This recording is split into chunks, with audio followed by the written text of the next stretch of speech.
Krishna Krishna Krishna Krishna. Hello दोस्तों, नमस्कार। आज का दोहा कुछ इस प्रकार है कि माला फेरत जुग भया फिरा न मन का फेर, कर का मन का डार दे तो मन का फेर।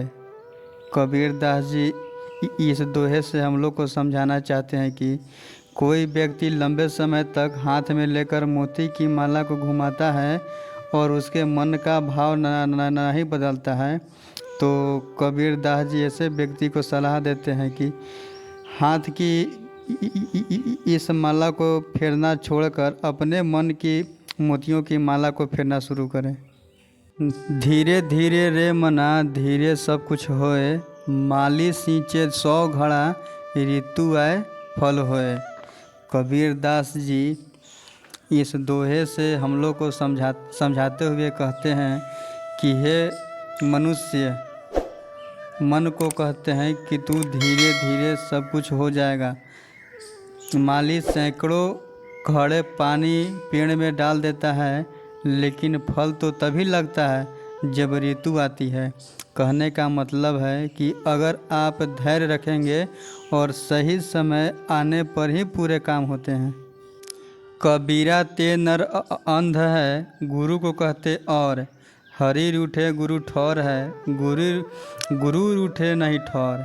कबीर दास जी इस दोहे के माध्यम से हमें समझाना चाहते हैं कि वह मनुष्य नर आधे है जो गुरु को भगवान से छोटा मानता है, क्योंकि जब आपका ईश्वर उठ जाता है तो एक गुरु का ही सहारा होता है, लेकिन जब आपका गुरु ही रूठ जाता है तो उसके बाद पूरे जग में आपका कोई ठिकाना नहीं रहता है। 5 पहर धन दे गया, 3 पहर गया सोए, 1 पहर हरि नाम बिनु मुक्ति कैसे होए।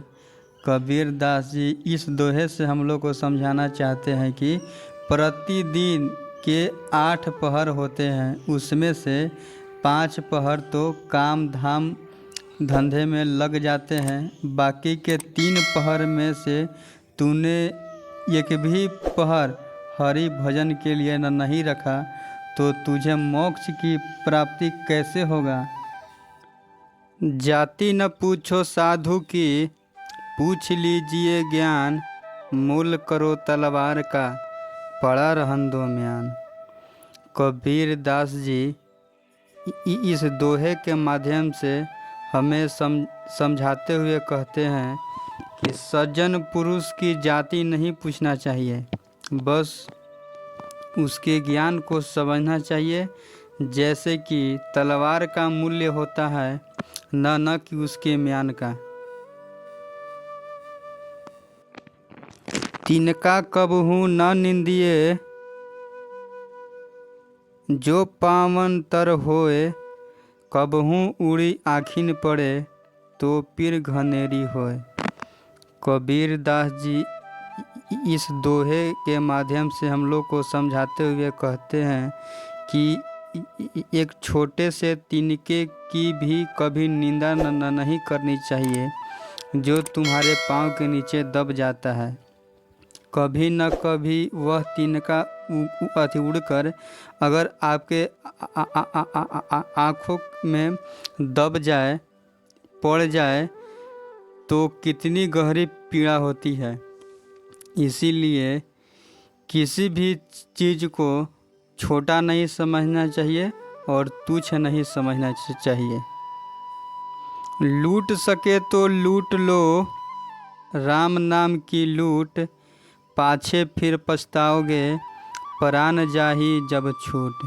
कबीर दास जी इस दोहे के माध्यम से हम लोग को समझाते हुए कहते हैं कि अभी राम नाम की लूट मची है, अभी तुम भगवान का जितना नाम लेना चाहते हो उतना आप ले लो, तो समय निकल जाने पर अथवा इंसान को मर जाने के बाद पछतावा होता है कि मैंने तब राम भगवान की पूजा क्यों नहीं की। काल्ह करे सो आज कर सो अब, पल में प्रलय होएगी, बहुरी करेगा कब। कबीर दास जी इस दोहे के माध्यम से हम लोग को समझाते हुए कहते हैं कि समय की महत्ता बताते हुए कि जो कल करना है उसे आज कर लो और जो आज करना है उसे अभी कर लो। कुछ ही समय में जीवन खत्म हो जाएगा कि तुम फिर क्या करोगे, फिर बाद में पछताओगे कि पहले वो काम हम लोग नहीं किए। जिन खोजा तिन पाइया गहरे पानी पैठ, मैं बपुरा बूढ़न डरा रहा किनारे बैठ। कबीर दास जी इस दोहे के माध्यम से हम लोग को समझाते हुए कहते हैं कि जो प्रयत्न करते हैं वे कुछ न कुछ वैसे ही पा लेते हैं जैसे कोई मेहनत करने वाला गोताखोर गहरे पानी में जाता है और कुछ न कुछ लेकर आता ही है। लेकिन कुछ बेचारे लोग ऐसे भी होते हैं जो डूबने के भय से किनारे पर बैठे रहते हैं और उनके हाथ में कुछ नहीं लगता है। साईं इतना दीजिए जामे कुटुम समाए, मैं भी भूखा ना रहूं साधु भी भूखा ना जाए। कबीर दास जी इस दोहे के माध्यम से हम लोग को समझाते हुए कहते हैं कि परमात्मा तुम मुझे इतना दे दो कि जिसमें बस मेरा गुजारा चल सके, मैं खुद भी अपना पेट पाल सकूं और अपने दरवाजे पर आने वाले मेहमान को मैं भूखा ना रखूं। मतलब कहने का मतलब है कि मेरे दरवाजे पर आने वाले मेहमानों को कि मैं भोजन करवा सकूं। दुख में सुमिरन सब करे, सुख में करे न कोय, जो दुख में सुमिरन करे तो दुख काहे को होए। कबीर दास जी इस दोहे के माध्यम से हम लोग को समझाते हुए कहते हैं कि दुख के समय में सभी भगवान को याद करते हैं पर सुख में कोई भगवान को याद नहीं करता है। यदि सुख में भी भगवान को याद किया जाए तो वो दुख आपको क्यों होगा, वो दुख आपको फिर नहीं होगा। माला फेरत जुग भया फिरा न मन का फेर, कर का मन का डार दे तो मन का फेर। कबीर दास जी इस दोहे से हम लोग को समझाना चाहते हैं कि कोई व्यक्ति लंबे समय तक हाथ में लेकर मोती की माला को घुमाता है और उसके मन का भाव नहीं बदलता है, तो कबीर दास जी ऐसे व्यक्ति को सलाह देते हैं कि हाथ की इस माला को फेरना छोड़कर अपने मन की मोतियों की माला को फेरना शुरू करें। अति भला न बोलना, अति भली न चुप, अति भला न बरसना, अति की भली न धूप। कबीर दास जी इस दोहे के माध्यम से हम लोग को समझाते हुए कहते हैं कि न तो हमें अधिक बोलना अच्छा लगता है, नहीं ज़रूरत से ज़्यादा चुप रहना भी ठीक है। जैसे बहुत ज़्यादा वर्षा होना भी ठीक नहीं है और बहुत अधिक धूप होना भी ठीक नहीं है, ठीक उसी प्रकार हमें सोच समझकर बोलना चाहिए, ज़्यादा चुप नहीं रहना चाहिए और ज़्यादा हमें बोलना भी नहीं चाहिए।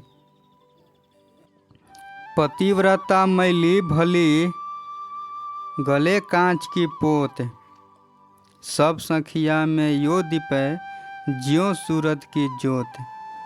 कबीर दास जी इस दोहे के माध्यम से स्त्रियों को समझाते हुए कहते हैं कि प्रतिव्रता स्त्री यदि तन से मैली भी हो तो भी अच्छी होती है, चाहे उसके गले में केवल एक धागे की मोती की माला ही क्यों न हो, फिर भी वह अपनी सब सखियों के बीच में सूर्य के तेज के समान चमकती है।